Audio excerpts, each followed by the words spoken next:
ಮಾತರ್ಮೇ ಮಾತರಿಶ್ವನ್ನ ಪಿತರತುರಗುರೋ ಭ್ರಾತರಿಷ್ಟಾಪ್ತಬಂಧೋ ಸ್ವಾಮಿನ್ನ ಸರ್ವಾಂತರಾತ್ಮನ್ನ ಜರ ಜರಯಿತರ್ಜನ್ಮ ಮೃತ್ಯಾಮಯಾನಾಂ ಗೋವಿಂದೇ ದೇಹಿ ಭಕ್ತಿಂ ಭವತಿ ಚ ಭಗವನ್ನೂರ್ಜಿತಾಂ ನಿರ್ನಿಮಿತ್ತಾಂ ನಿರ್ವ್ಯಾಜಾಂ ನಿಶ್ಚಲಾಂ ಸದ್ಗುಣಗಣ ಬೃಹತೀಂ ಚಾಶ್ವತೀಮಾಶುದೇವ ನಾರಾಯಣಂ ನಮಸ್ಕೃತ್ಯ ನರಂ ಚೈವ ನರೋತ್ತಮಂ ದೇವೀಂ ಸರಸ್ವತೀಂ ವ್ಯಾಸಂ ತತೋ ಗ್ರಂಥಮುದೀರಯೇ ವಿಜಾನತಾಂ ಅವಿತ್ತಸ್ಯ ಮಧ್ವಸ್ಯ ಜಗತಿ ಗುರೋಃ ಪೂರ್ವಾಚಾರ್ಯಮಹಿಷ್ಠಾನಾಂ ಇಯಂ ಪ್ರಣತಿಮಾಲಿಕಾ ಪೂರ್ಣಜ್ಞಾನಾಯ ವಿದ್ಮಹೇ ಪೂರ್ಣಾನಂದಾಯ ಧೀಮಹಿ ತನ್ನೋ ವ್ಯಾಸ ಪ್ರಚೋದಯಾತ್. ಸೂಕ್ತಿರತ್ನಾಕರೇ ರಮ್ಯೇ ಮೂಲ ರಾಮಾಯಣಾರ್ಣವೇ ವಿಹರಂತೋ ಮಹೀಯಾಂಸಃ ಪ್ರೀಯಂತಾಂ ಗುರವೋ ಮಮ. ವಾಲ್ಮೀಕಿರ್ಗೌಃ ಪುನೀಯಾನ್ನೋ ಮಹೀಧರ ಪದಾಶ್ರಯ ಯತ್ಕಾವ್ಯಮುಪಜೀವಂತಿ ಕವಯಸ್ತರಣಕಾ ಇವ. ನಾವು ರಾಮನ ಸಿಟ್ಟನ್ನು ನೋಡಿದೆವು. ವಾಲ್ಮೀಕಿಗಳು ನಾರದರನ್ನು ಕೇಳಿದ್ದು ಅದೇ ಬಾಲಕಾಂಡದ ಮೊದಲನೆಯ ಸರ್ಗದಲ್ಲಿ. ಕಸ್ಯ ಬಿಭ್ಯತಿ ದೇವಾಶ್ಚ ಜಾತರೋಷಸ್ಯ ಸಂಯುಗೇ ಅಂತ. ಯಾರು ಮುನಿದರೆ ದೇವತೆಗಳೂ ಹೆದರುತ್ತಾರೋ ಅಂತಹ ಒಬ್ಬನಿದ್ದಾನೋ ಅಂತ. ಈ ರಾಮನನ್ನು ಚಿತ್ರಿಸುವಾಗ ಅಡಿಗರ ಮಾತು ನನಗೆ ಬಹಳ ಖುಷಿಯಾಗತ್ತೆ. ಅವ್ರು ಹೇಳಬೇಕಾದ್ರೆ ಒಂದು ಮಾತು ಹೇಳ್ತಾರೆ, ಹುತ್ತಗಟ್ಟದೆ ಚಿತ್ತ ಕೆತ್ತೀತೆ ಇಂಥ ಪುರುಷೋತ್ತಮನನ್ನ. ವಾಲ್ಮೀಕಿಂತ ಯಾಕೆ ಕರೆದ್ರು ಅಂದ್ರೆ ಅವರ ತಪಸ್ಸಿನಲ್ಲಿ ಸುತ್ತ ತಪಸ್ಸು ಮಾಡುವಾಗ ಹುತ್ತ ಕಟ್ಟಿಕೊಂಡಿತ್ತು. ಅದರಿಂದಾಗಿ ಅವರನ್ನು ವಾಲ್ಮೀಕಿಗಳು ಅಂತ ಕರೆದ್ರು. ವಲ್ಮೀಕೌ ಭವಃ, ವಾಲ್ಮೀಕಿಯ ಒಳಗಡೆ ಇರುವವ ಅಂತ. ಆ ಕಥೆಯನ್ನ ಎಲ್ಲರೂ ಭೌತಿಕವಾಗಿ ಐತಿಹಾಸಿಕವಾಗಿ ಕಂಡ್ರು. ಅವನು ಬೇಡ ಆಗಿದ್ದ, ಆಗ ಅವನಿಗೆ ಎದುರುಗಡೆ ಇರುವ ಮರವನ್ನು ನೋಡಿ ಮರ ಮರ ಅಂದ್ರು. ಆ ಕನ್ನಡ ಇತ್ತು ಅನ್ನೋದು ಆಶ್ಚರ್ಯ ಇವ್ರ ಪ್ರಕಾರ. ಮರ ಮರ ಅಂತ ಆಯ್ತು. ಅಲ್ಲಿ ವಾಲ್ಮೀಕಿಗಳೇ ಅಲ್ಲಿ ಹೇಳಿದ್ದಾರೆ, ಪ್ರಾಚೇತ ಸಸ್ತು ದಶಮಃ ಪುತ್ರೋಹಂ ಅಂತ. ನಾನು ವರುಣನ ಮಗ ಅಂತ ಹೇಳಿದ್ದಾರೆ. ಅದರಿಂದಾಗಿ ದೇವರು ದೀನಾನುಗ್ರಹ ಕೃತ್ ಅಂತ ಅನ್ನೋದನ್ನ ಹೇಳೋದು ಉದ್ದೇಶ ಇರಬಹುದು.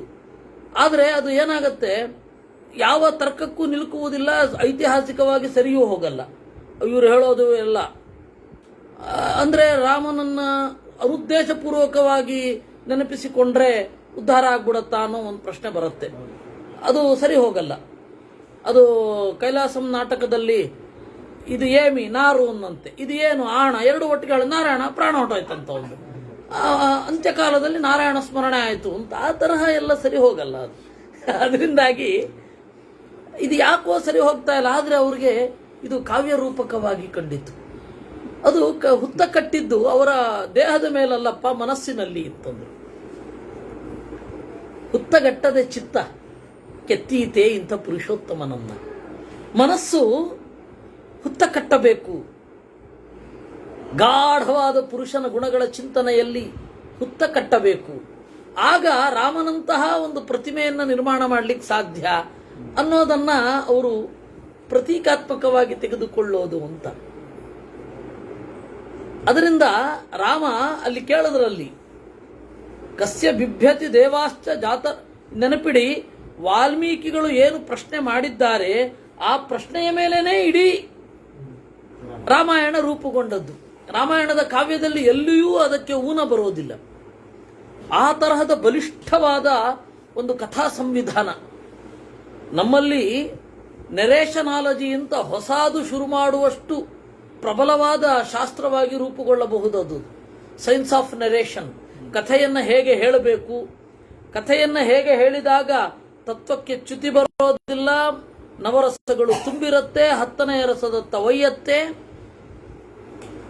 ವಿಭಾವ ಅನುಭಾವ ವ್ಯಭಿಚಾರಿ ಭಾವಗಳು ಎಲ್ಲಿಯೂ ಕೂಡ ತನ್ನ ಭೇದವನ್ನು ತೋರಿಸದೆ ಏಕತೆಯನ್ನು ಹೇಗೆ ತೋರಿಸುತ್ತೆ ಇತ್ಯಾದಿಗಳೆಲ್ಲ ಅದೇ. ಮತ್ತೆ ಬೇರೆ ಬೇರೆ ರೀತಿಗಳು ಹೇಗೆ, ಅದನ್ನೆಲ್ಲ ಮಾಡಿದ್ರೆ ನೆರೇಷನಾಲಜಿ ಅಂತಾನೆ ಒಂದು ಹೊಸ ಶಾಸ್ತ್ರವನ್ನ ನಾವು ಹುಟ್ಟು ಹಾಕಬಹುದು ವೇದವ್ಯಾಸರ ಒಂದು ಶೈಲಿಯಲ್ಲಿ, ವೇದವ್ಯಾಸರ ಕಥನದ ಶೈಲಿಯಲ್ಲಿ, ವೇದವ್ಯಾಸರು ಮತ್ತೆ ವಾಲ್ಮೀಕಿಗಳ ಕಥನದ ಶೈಲಿಯಲ್ಲಿ ಅಷ್ಟು ವಿಷಯ ಇದೆ. ಅದರಿಂದಾಗಿ ಎಲ್ಲಿಯೂ ಊನ ಬರುವುದಿಲ್ಲ. ವಾಲ್ಮೀಕಿಗಳು ಕೇಳಿದ ಪ್ರಶ್ನೆ, ಅದರಿಂದ ಆಚೆಗೆ ರಾಮ ಏನು ಅಂತ ಹೇಳಿ ಪುರಾಣಗಳು ಹೇಳ್ತವೆ. ಆಮೇಲೆ ಮೂಲ ರಾಮಾಯಣದಲ್ಲಿ ಇದ್ದಂತೆ ಮಧ್ವಾಚಾರ್ಯರು ತಾತ್ಪರ್ಯ ನಿರ್ಣಯದಲ್ಲಿ ನಿರೂಪಿಸಿದ್ದಾರೆ. ಇರಲಿ, ಯಾವಾಗ ರಾಮನ ಸಿಟ್ಟು ಉತ್ಕಟವಾಯಿತೋ ಆಗ ಅವನು ಎದ್ದು ಬಂದ ಅಂತೆ. ತಥೋ ಮಧ್ಯಾತ್ ಸಮುದ್ರಸ್ಯ ಸಾಗರಸ್ವಯಮುತ್ಥಿತಃ ಉದಯಾದ್ರಿ ಮಹಾಶೈಲೋನ್ಮೇರೋರಿವಮ ದಿವಾಕರಃ. ಮೇರು ಪರ್ವತದ ನಡುವಿನಿಂದ ಸೂರ್ಯ ಎದ್ದು ಬಂದಂತೆ ಇತ್ತು ಅಂತ. ಅವನು ಎಲ್ಲೆಡೆ ಇದ್ದ ಅಲ್ವಾ. ಅಭಿಮಾನಿ ದೇವತೆಗಳು ಅಭಿಮನ್ಯಮಾನವಾದ ವಸ್ತುವಿನ ತುಂಬ ವ್ಯಾಪಿಸಿ ಇರ್ತಾರೆ. ಬ್ರಹ್ಮಸೂತ್ರ ಅಭಿಮಾನಿ ವ್ಯಪದೇಶಸ್ತು ವಿಶೇಷ ಅನುಗತಿಭ್ಯಾಂ ಅಂತ.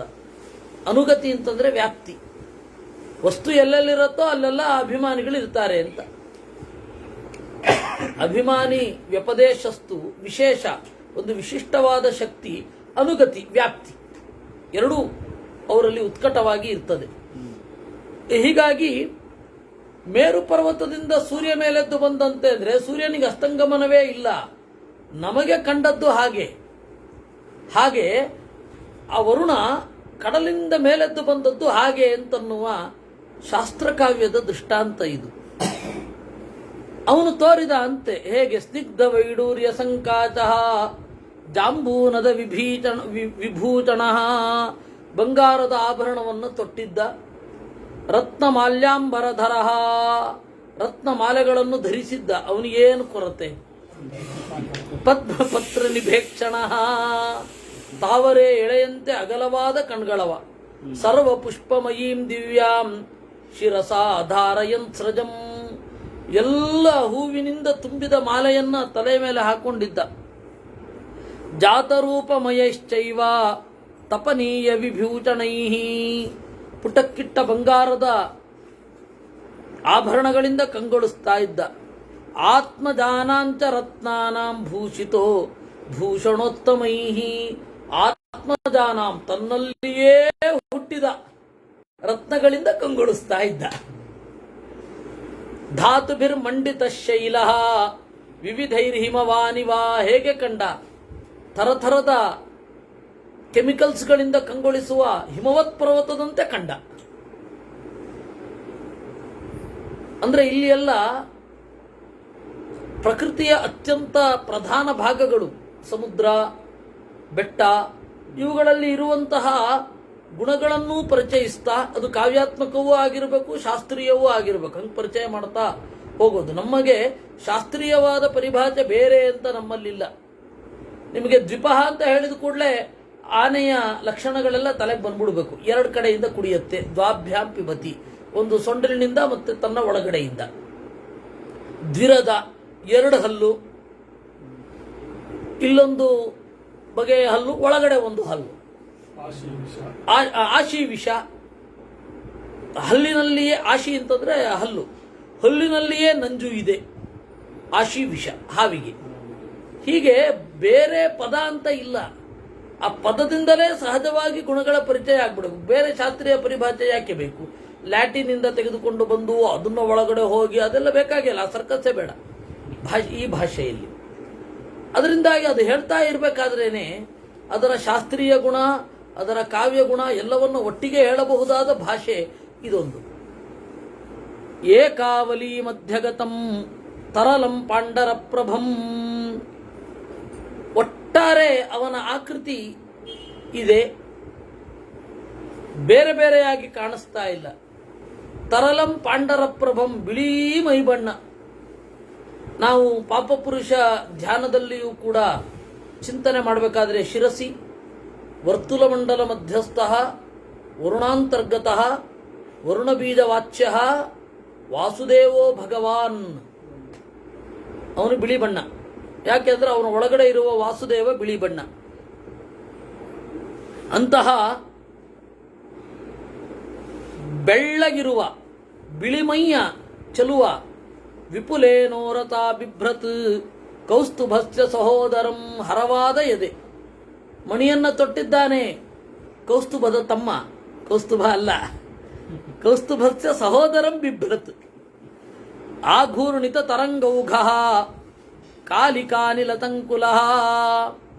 ಆಘೂರ್ಣಿತ ತರಂಗೌಘ, ಅವನು ಎದ್ದು ಬರ್ತಾ ಇರಬೇಕಾದ್ರೆ ಅಲೆಗಳೇ ಎದ್ದು ಕುಣಿಯುತ್ತಿವೆ.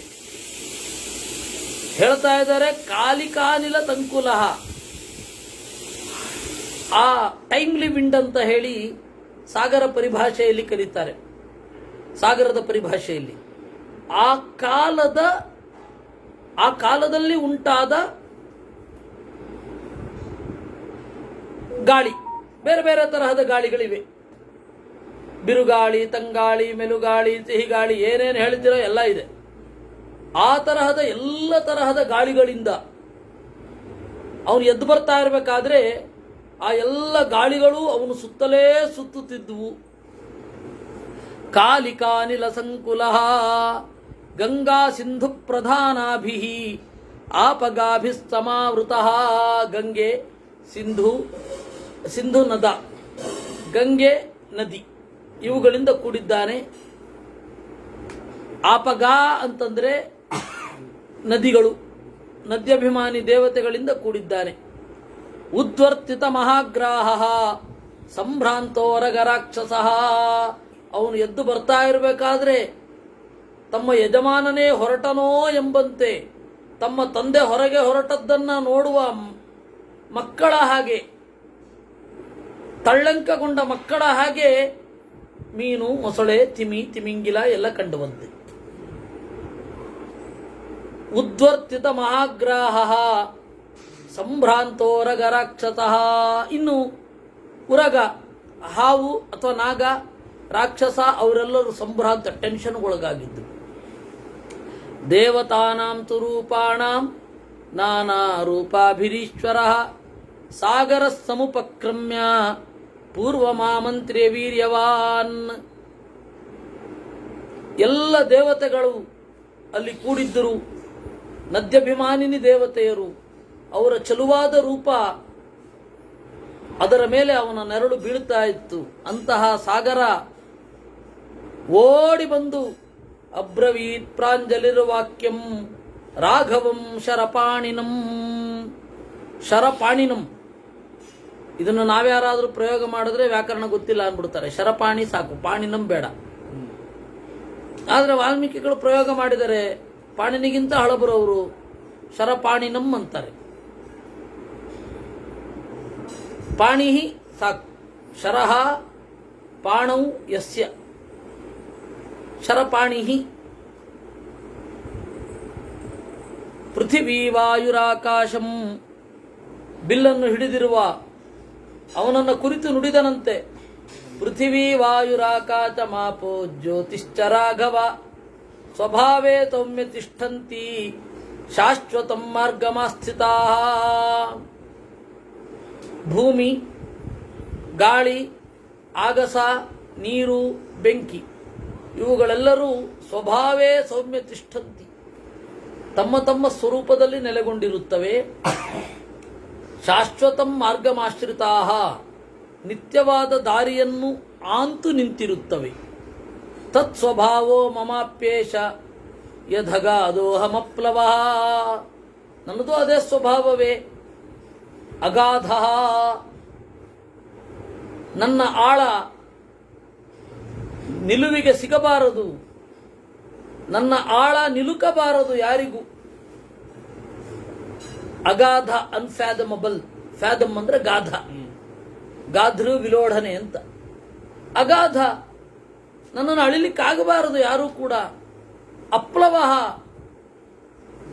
ನಾನು ಚಿಕ್ಕ ಪುಟ್ಟ ದೋಣಿಗಳಿಗೆ ನಿಲುಕಬಾರದು.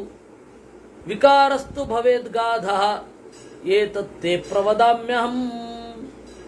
ವಿಕಾರಸ್ತು ಭವೇದ್ಗಾಧ, ನಾನು ನನ್ನ ಸ್ವಭಾವವನ್ನೇ ಬದಲಿಸಿಕೊಂಡಂತಾಗ್ತದೆ.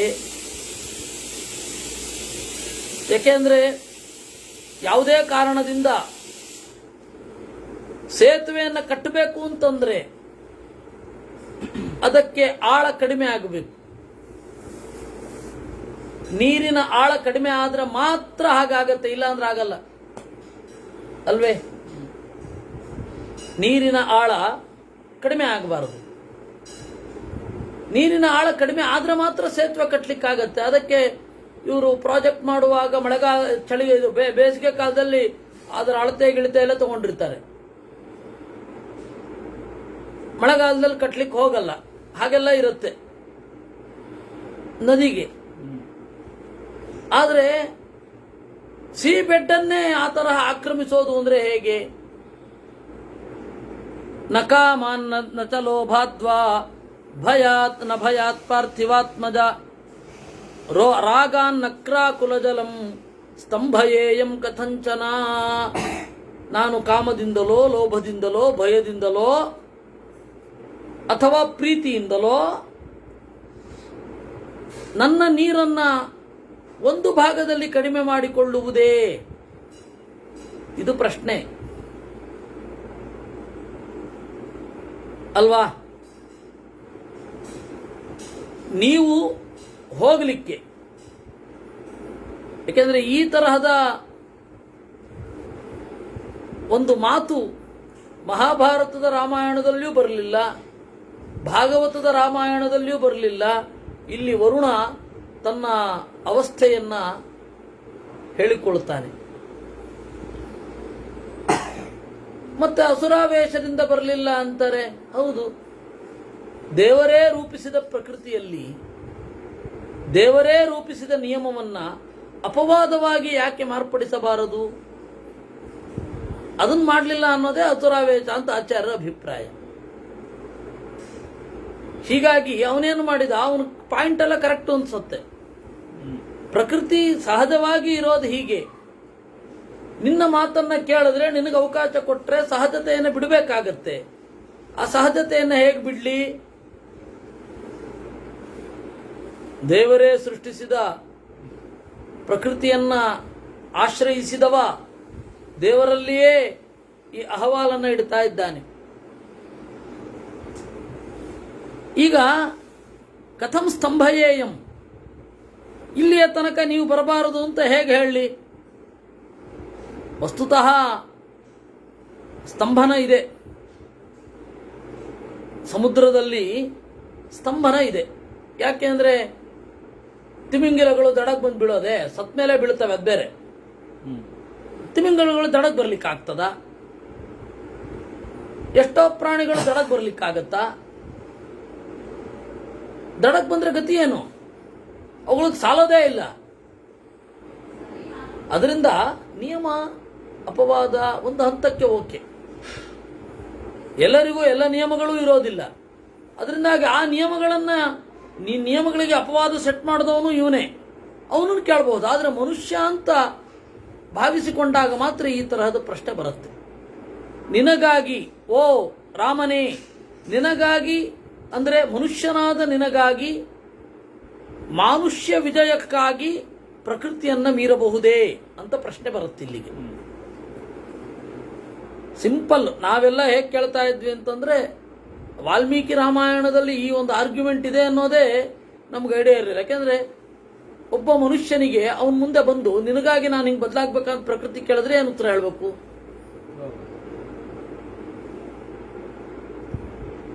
ನಾಳೆ ನೋಡಪ್ಪ, ಭೂಮಿಯಲ್ಲಿ ಗುರುತ್ವಾಕರ್ಷಣ ಶಕ್ತಿ ನಮಗೆ ಬೇಕಾದ ಹಾಗೆ ಇರಬೇಕು, ಅದರಿಂದಾಗಿ ಮೇಲ್ಗಡೆ ಬಿದ್ದಾಗಲೂ ಕೂಡ ನಮಗೆ ಪೆಟ್ಟಾಗಬಾರದು. ನಾನು ಹಾರಬೇಕಾದ್ರೆ ಮಾತ್ರ ಹಗುರಾಗಿ ಗುರುತ್ವಾಕರ್ಷಣ ಶಕ್ತಿಯಿಂದ ದೂರಾಗಿ ಇಳಿದು ಬಿಡಬೇಕು. ಆ ತರಹ ಒಬ್ಬ ಕೇಳ್ಕೊಂಡ ಭೂಮಿಯನ್ನ ಅಂದ್ರೆ ಭೂಮಿ ಏನು ಹೇಳಬೇಕು?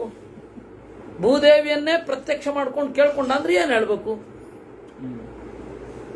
ನನಗೆ ಮಾತ್ರ ಬೆಟ್ಟದ ಮೇಲಿಂದ ಬಿದ್ದರೂ ನೋವಾಗಬಾರದು, ನಾನು ಹೋಗ್ಬೇಕಾದ್ರೆ ಎಲ್ಲ ರೋಡ್ ಖಾಲಿ ಆಗ್ಬಿಡ್ಬೇಕು, ಯಾರೂ ಇರಬಾರದು, ನಾನು ಬರುವ ವೇಗಕ್ಕೆ ಎಲ್ಲರೂ ಸೈಡ್ ಹೊಟ್ಟೋಗ್ಬಿಡ್ಬೇಕು, ನನ್ನೊಬ್ಬರಿಗಾಗಿ ಪ್ರಕೃತಿಯ ನಾಶ ಆಗಬೇಕೇ? ಅದಕ್ಕೊಂದು ನಿಯಮ ಇದೆ ಅಲ್ವಾ? ಅದರಿಂದ ಒಂದು ಕೇಳಿದ್ರೆ ಏನು ಹೇಳಬೇಕು? ರಾಮ ಏನು ಉತ್ತರ ಕೊಡ್ತಾನೆ ನೋಡ. ಇದು ಹೇಳೋದು, ಸ್ತಂಭಯೇಯಂ ಕಥಂಚನ ಆಗಲಿ, ನಾನು ನಿನಗಾಗಿ ಮಾಡ್ತೇನೆ ಅಂತ. ವಿಧಾಸ್ಯೆ ಏನ ಗಂತಾಸಿ ವಿಷಹಿಷ್ಯೇಪ್ಯಹಂ ತಥಾ. ರಾಮ ಏನು ಹೇಳೋದೇ ಇಲ್ಲ, ಅವನೇ ಅಡ್ಜಸ್ಟ್ ಆಗ್ಬಿಡ್ತಾನೆ. ಆಯ್ತು, ವಿಧಾಸ್ಯೆ ಏನ ಗಂತಾಸಿ ವಿಷಹಿಷ್ಯೇಪಿ ಅಹಂ ತಥಾ. ನೀನು ಹೋದಲ್ಲಿಗೆ ನಾನು ಮಾಡುತ್ತೇನೆ, ನನ್ನನ್ನು ನಾನು ರೂಪಾಂತರಿಸಿಕೊಳ್ಳುತ್ತೇನೆ, ಬದಲಾಗ್ತೇನೆ ನಾನು. ಆಯ್ತಾ? ವಿಧಾಸ್ಯೆ ಏನ ಗಂತಾಸಿ ವಿಷಹಿಷ್ಯೇಪಿ ಅಹಂ ತಥಾ ನ ಗ್ರಾಹ ವಿಧಮಿಷ್ಯಂತಿ ಯಾವತ್ ಸೇನಾ ತರಿಷ್ಯತಿ. ನಿನ್ನ ಸೇನೆ ದಾಟುವ ತನಕ ನನ್ನ ಪಶು ಪಕ್ಷಿ, ನನ್ನ ಅಲ್ಲಿರುವ ಪಕ್ಷಿಗಳು, ನನ್ನಲ್ಲಿರುವ ಏನು ಪಶುಗಳು ಅದೇನು ಮಾಡೋಲ್ಲ. ನಿಮ್ಮಿಂದ ನಮಗೆ ತೊಂದರೆ ಆಗಬಾರ್ದು, ನಮ್ಮಿಂದ ನಿಮಗೆ ತೊಂದರೆ ಆಗಬಾರ್ದು. ಹರಿಣಾಂ ತರಣೇ ರಾಮ ಕರಿಷ್ಯಾಮಿ ಯಥಾಸ್ಥಲಂ. ಕಪಿಗಳು ದಾಟಲಿ ಅಂತ ಹೇಳಿ ನಾನು ಜಾಗ ಮಾಡಿ ಕೊಡ್ತೇನೆ.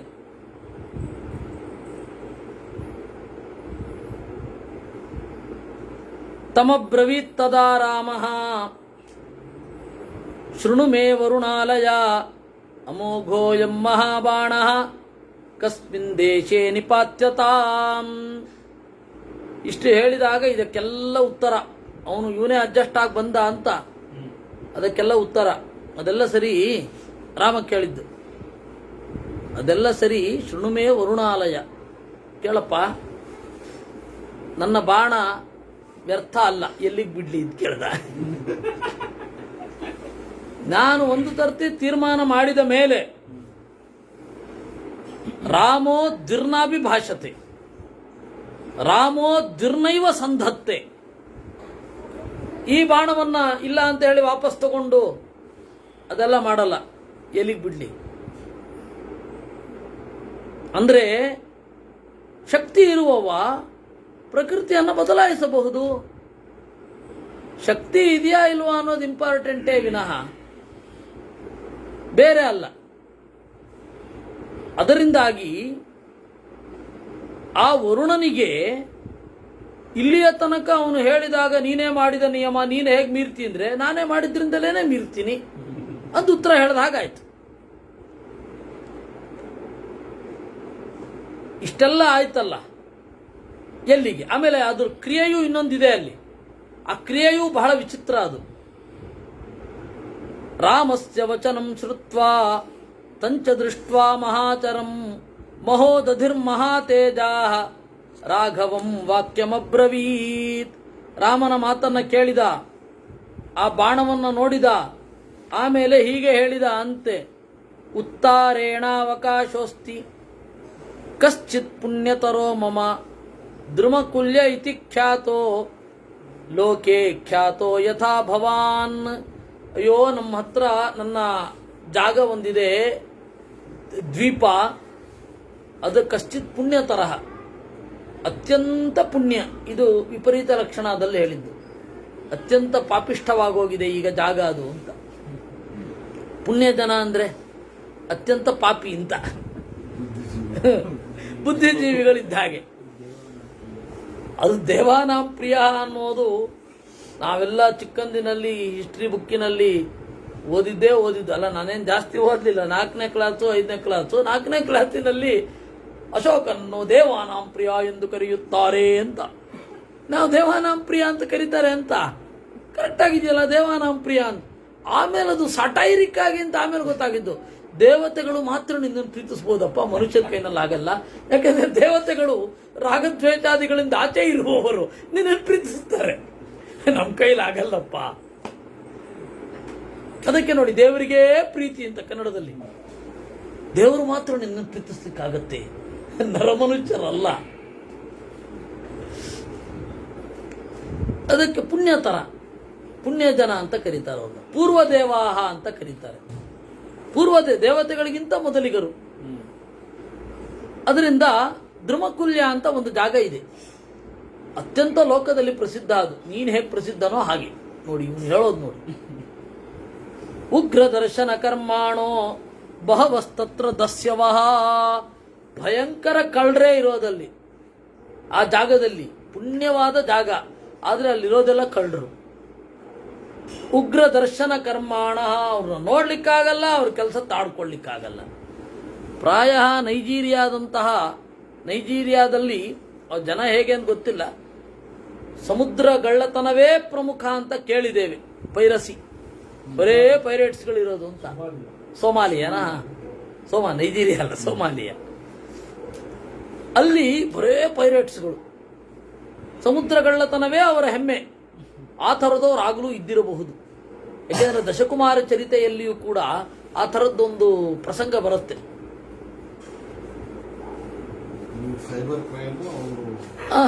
ಕ್ರೈಮ್. ಉಗ್ರ ದರ್ಶನ ಕರ್ಮಾಣ ಬಹವಸ್ತತ್ರ ದಸ್ಯವಃ ಆಭೀರ ಪ್ರಮುಖ ಪಾಪಾ ಪಿಬಂತಿ ಸಲಿಲಂ ಮಮ. ಅವರೆಲ್ಲರೂ ನನ್ನ ನೀರನ್ನು ಕುಡಿತಾರೆ. ಅವರೆಂತ ಅವ್ರ ನಾಲಿಗೆ ಎಂಥದ್ದು. ತೈರ್ನ ಮತ್ತ ತತ್ಸ್ಪರ್ಶನಂ ಪಾಪಂ ಸಹೇಯಂ ಪಾಪಕರ್ಮಭಿ. ಅವರು ನನ್ನ ಜೊತೆಗಿರೋದು ಭಾರಿ ಕಷ್ಟ ಆಗ್ತಾ ಇದೆ, ನನಗೆ ಇಂಟಾಲರಬಲ್, ಸಾಧ್ಯವೇ ಇಲ್ಲ ಸಹಿಸಲಿಕ್ಕೆ. ಅಮೋಘ ಕ್ರಿಯತಾಂ ರಾಮ ಅಯಂ ತತ್ರ ಶರೋತ್ತಮ. ಅಲ್ಲಿ ನಿನ್ನ ಬಾಣ ಬಳಸಿದ್ರೆ ಬಹಳ ಒಳ್ಳೇದಾಗ್ತದೆ. ತಸ್ಯ ತದ್ವಚನಂ ಶ್ರುತ್ವಾ ಸಾಗರಸ್ಯ ಮಹಾತ್ಮನಃ ಮುಮೋಚ ತಂಶರಂ ದೀಪ್ತಂ ಪರಂ ಸಾಗರ ದರ್ಶನಾತ್. ಆಮೇಲೆ ಎಸೆದ, ಅದು ಮರುಕಾಂತಾರ ಅಂತ. ಮರುಭೂಮಿ, ದಟ್ಟವಾದ ಇದು ಕಾಡು, ಎರಡೂ ಇರುತ್ತೆ, ಸಾಧ್ಯ ಇದೆ. ಚಿರಾಪುಂಜಿಯ ಮೇಲ್ಗಡೆ ಯಾವುದೋ ಒಂದು ಇದೆಯಂತೆ, ಮೇಘಾಲಯದ ಯಾವುದೋ ಒಂದು ಕೆಲವು ಹಳ್ಳಿಗಳೆಲ್ಲ ಇದೆಯಂತೆ. ಅಲ್ಲಿ ಮೋಡದಿಂದ ಮೇಲ್ಗಡೆ ಇರೋದ್ರಿಂದ ಆ ಹಳ್ಳಿನಲ್ಲಿ ಮಳೆಯೇ ಬರಲ್ವಂತೆ. ಎರಡೂ ಇದೆ. ಆ ತರಹದ ಪ್ರದೇಶಗಳು ಇರುತ್ತವೆ. ಆ ತರಹದ ಎರಡು ಡೆಡ್ಲಿ ಕಾಂಬಿನೇಷನ್. ಯಾವುದು? ಮರುಕಾಂತಾರ. ಮರುಭೂಮಿಯೂ ಹೌದು, ದಟ್ಟವಾದ ಕಾಡು ಹೌದು. ನಿಪಾತಿತಶ್ಚರೋ ಯತ್ರ ವಜ್ರಾಶನಿ ಸಮಪ್ರಭಃ ನನಾದ ಚ ತದಾ ತತ್ರ ವಸುಧಾ ಶಲ್ಯ ಪೀಡಿತ. ಎಸೆದ ಆ ಬಾಣ ಯಾವ ರೀತಿ ಹೊಡಿತು ಅಂತಂದ್ರೆ ದೊಡ್ಡ ಸದ್ದು ಬಂತಂತೆ. ತಸ್ಮಾತ್ ಬಾಣ ಮುಖಾತ್ತೋಯಂ ಉತ್ಪಪಾತ ರಸಾತಳಾತ್. ನೀರು ಬಂತು ಕೆಳಗಡೆಯಿಂದ. ಸಬಭೂವ ತದಾ ಕೂಪೋ ವರ್ಣ ಇತ್ಯೇವ ವಿಶ್ರುತಃ. ಅಲ್ಲಿ ಒಂದು ಬಾವಿ ಉಂಟಾಯಿತು. ಆ ಬಾವಿಗೆ ವ್ರಣ ಅಂತ ಹೆಸರು, ಭೂದೇವಿಯ ಗಾಯ ಅಂತ. ವ್ರಣ. ಸತತಂ ಚೋತ್ಯುತಂ ತೋಯಂ ಸಮುದ್ರಸ್ಯೇವ ದೃಶ್ಯತೆ.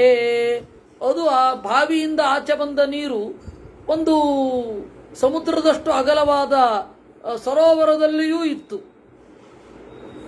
ಅವಧಾರಣ ಶಬ್ದಶ್ಚ ದಾರುಣಸ್ತಮಪದ್ಯತಾಂ ತಸ್ಮಾತ್ ಬಾಣ ಪ್ರಪಾತೇನ ಅಪಕುಕ್ಷಿಶ್ವಶೋಷಯತ್ ವಿಖ್ಯಾತಂ ತ್ರಿಷು ಲೋಕೇಶು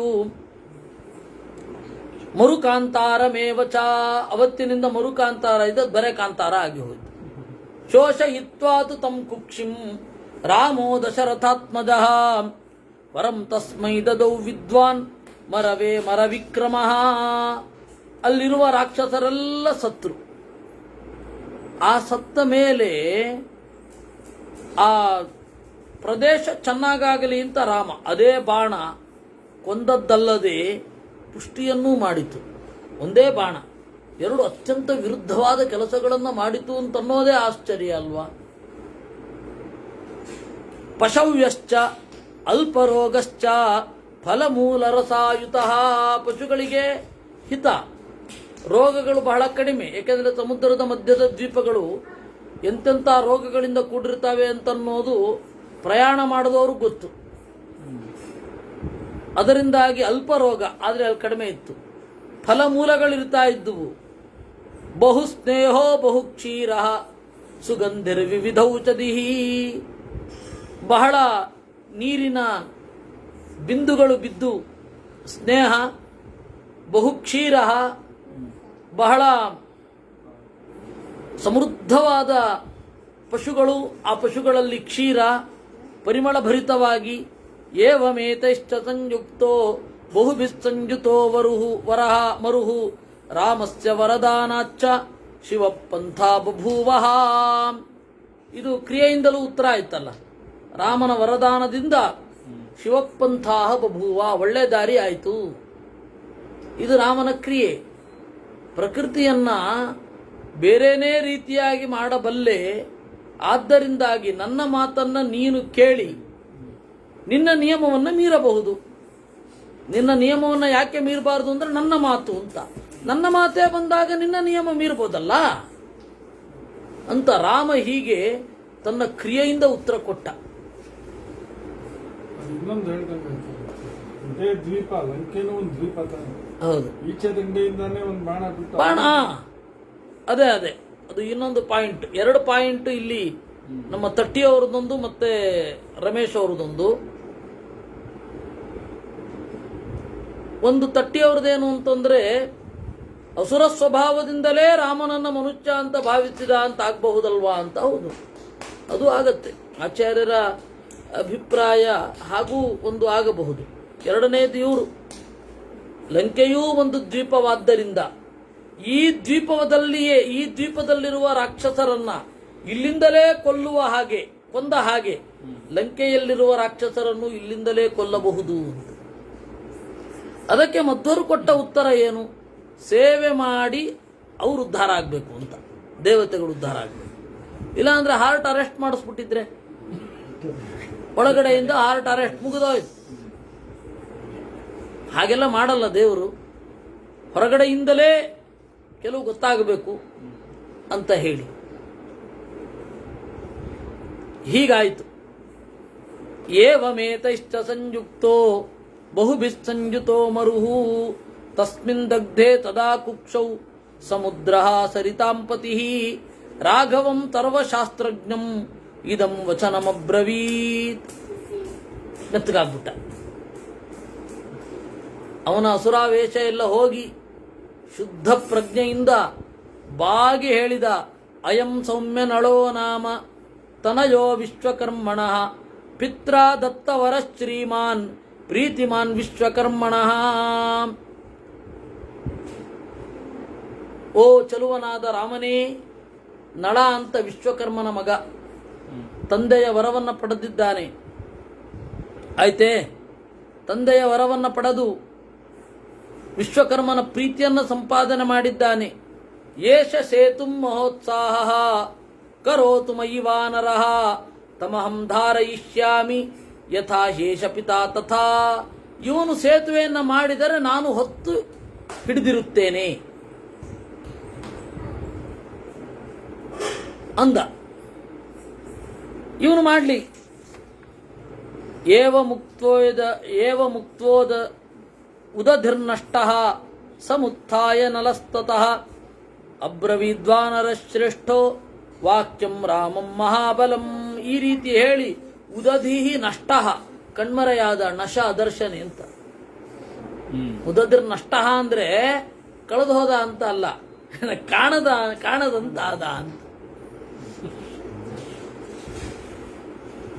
ಸರಳವಾಗಿ ಕಥೆ ಹೋಗ್ತಾ ಇರುತ್ತೆ, ಸರಳವಾದ ಭಾಷೆ ಇರುತ್ತೆ. ಅತ್ಯಂತ ಸರಳ ಆದರೂ ಅತ್ಯಂತ ಕಾಂಪ್ಲೆಕ್ಸ್ ಆಗ್ಬಿಡುತ್ತೆ ಕೆಲವೊಂದು ಕಡೆ. ರಾಮಾಯಣ ಇಲ್ಲಿ ಹೇಳಿದ ಹಾಗೆ ಅವ್ರು ಹೋದ್ರು ಅಂತ ಇಲ್ಲ, ಅವರ ರಾಕ್ಷಸರು ಸತ್ರು ಅಂತಾನೆ ಇಲ್ಲ. ಸಮುದ್ರ ಶೋಷಿತವಾಯಿತು, ಸಮುದ್ರದ ಹೊಟ್ಟೆ ಶೋಷಿತವಾಯಿತು. ಹೆಂಗ್ ಒಣಗೋಗೋದು? ಅವರೆಲ್ಲ ಪುಡಿ ಆಗಿದ್ರಿಂದ ಒಣಗೋದ್ರು. ಅವರ ರಕ್ತ ಮಾಂಸ ಯಾವುದು ಎಲ್ಲ ಗುರುತಿಗೆ ಸಿಗದಷ್ಟು ಬೂದಿಯಾಗೋಯ್ತು, ಅದರಿಂದಾಗಿ ಒಣಗೋಯ್ತು ಅಂತ. ಹಾಗೆ ಇಲ್ಲಿ ಆಗ ನಳ ಬಂದು ಹೇಳಿದ, ಅಹಂ ಸೇತುಂ ಕರಿಷ್ಯಾಮಿ ವಿಸ್ತೀರ್ಣೆ ಮಕರಾಲಯೇ ಪಿತುಃ ಸಾಮರ್ಥ್ಯ ಮಾತಾದ್ಯ ತತ್ವಮಾಹ ಮಹೋದಧಿ. ಅವನು ಬಂದು ಹೇಳಿದ, ನಾನು ಸೇತುವೆಯನ್ನು ಮಾಡ್ತೇನೆ, ಆ ನನ್ನ ಅಪ್ಪನ ವರ ಇದೆ, ದಂಡ ಏವ ಪರೋಲೋಕೆ ಪುರುಷಸ್ಯೇತಿ ಮೇ ಮತಿಃ ಧಿಕ್ಷಾಮ ಅಕೃತಜ್ಞೇಚು ಧಿಕ್ಷಮಾಂ ಅಕೃತಜ್ಞೇಚು ಸಾಂತ್ವಂ ದಾನಮಥಾಪಿ ವಾ. ಕೆಲವೊಮ್ಮೆ ದಂಡವೇ ಮಿಗಿಲು, ಶಿಕ್ಷೆ ಕೊಡಬೇಕಷ್ಟೇ. ಧಿಕ್ಷಮಾಂ ಅಕೃತಜ್ಞೇಚು, ನಾವು ಕ್ಷಮಿಸಿದೆವು ಅನ್ನೋದು ತಿಳಿಯಲ್ಲ ಅವ್ರಿಗೆ. ನಮ್ದೇ ದೌರ್ಬಲ್ಯ ಅಂತ ಅನ್ಕೋತಾವೆ ಅವು. ಅವರಿಗೆ ಸಾಂತ್ವನವೋ ದಾನವೋ ಮಾಡಿ ಪ್ರಯೋಜನ ಇಲ್ಲ. ಅಯಂ ಹಿತಾಗರೋ ಭೀಮಃ ಸೇತು ಕರ್ಮ ದಿದೃಕ್ಷಯ ದದೌ ದಂಡ ಭಯಾದ್ಗಾಧಂ ರಾಘವಾಯ ಮಹೋದಧಿ. ಈ ಸಾಗರ ನೋಡಿ, ಸೇತು ಕರ್ಮವನ್ನು ಮಾಡಲಿಕ್ಕೆ ಅಂತ ಹೋದಾಗ ಸುಮ್ಮನೆ ಆದ, ದಂಡ ಭಯಾತ್, ಶಿಕ್ಷೆಯ ಭಯದಿಂದ ಸರಿ ಮಾಡಿದ. ಮಮ ಮಾತುರ್ವರೋ ದತ್ತೋ ಮಂದರೇ ವಿಶ್ವಕರ್ಮಣ ಮಯಾತು ಸದೃಶ ಪುತ್ರ ತವ ದೇವಿ ಭವಿಷ್ಯತಿ. ಇಷ್ಟು ಒಗ್ಗರಣೆ ಹಾಕಿ, ನೀವು ಮಾಡಿದ ಕರೆಕ್ಟ್ ಆಯ್ತು, ದಂಡ ಆಯ್ತು, ಇವಾಗಾದ್ರೂ ಕೆಲಸ ಮಾಡ್ಲಿಕ್ಕೆ ಆಯ್ತು ಅಂತ ಹೇಳಿ, ನಮ್ಮ ಅಮ್ಮನಿಗೆ ನನ್ನ ತಂದೆಯಾದ ವಿಶ್ವಕರ್ಮರು ವರ ಕೊಟ್ಟಿದ್ದಾರೆ, ನನ್ನ ಮಗ ನನ್ನ ಥರನೇ ಆಗ್ತಾನೆ ಅಂತ. ಅದರಿಂದಾಗಿ ನಾನು ನಚಾಹಮಪ್ಯನುಕ್ತೋ ವಹ ಪ್ರಬ್ರೂಯಾಂ ಆತ್ಮನೋ ಗುಣಾನ್ ಔರಸಸ್ತಸ್ಯ ಪುತ್ರೋಹಂ ಸದೃಶೋ ವಿಶ್ವಕರ್ಮಣ ಸ್ಮಾರಿತೋಸ್ಮ್ಯಹಮೇತೇನ ತತ್ವಮಾಹ ಮಹೋದಧಿ. ವರುಣನೇ ನನಗೆ ನೆನಪಿಸಿದ್ದು ನೀನು ಹೀಗೆ ಮಾಡಬಲ್ಲೆ ಅಂತ. ಅದು ಅಲ್ಲದೆ ನೀವು ಕೇಳದೆ ಹೇಗೆ ಹೇಳಲಿ ನಾನು. ನಚಾಹಮಪ್ಯನುಕ್ತೋಹಂ ಪ್ರಬ್ರೂಯಾಂ ಆತ್ಮನೋ ಗುಣ. ನೀವು ಕೇಳದೆ ನನ್ನ ಗುಣಗಳನ್ನು ಹೇಗೆ ಹೇಳ್ಕೊಂಡಿ? ಪಾಪ ಕಾರ್ಪೊರೇಟ್ ಕಲ್ಚರ್ನ ಪರಿಚಯವೇ ಇಲ್ಲ. ಇವತ್ತಾಗಿದ್ರೆ ಅವನು ಹೋಗ್ತಾ ಇದ್ದ ಹಾಗೇನೆ ಟೆಂಡರ್ಗೆ ಅರ್ಜಿನೇ ರಾಮನ ಮುಂದೆ ರಪ ರಪ ರಪ ಬೀಳೋದು. ಅದರಲ್ಲಿ ಏನು ಲಾಭಿ ಇರೋದು? ಅದು ಅಂಥದ್ದು ಯಾವುದೂ ಆಗಲಿಲ್ಲ. ಮಹಾಭಾರತ ಕಾಲದಲ್ಲಿ ಆಗ್ತಿತ್ತೇನೋ, ಯಾಕೆಂದ್ರೆ ಭೀಷ್ಮಾಚಾರ್ಯರೇ ಉತ್ಕೋಚ ಅಂತೆಲ್ಲ ಶಬ್ದಗಳನ್ನು ಬಳಸ್ತಾರೆ, ಲಂಚ ಗಿಂಚ ಅಂತೆಲ್ಲ. ಮಹಾಭಾರತ ಕಾಲದಲ್ಲೇ ಆಗ್ತಿತ್ತೇನೋ, ಅದಕ್ಕೆ ಸಮುದ್ರ ತರಲೇ ಇಲ್ಲ.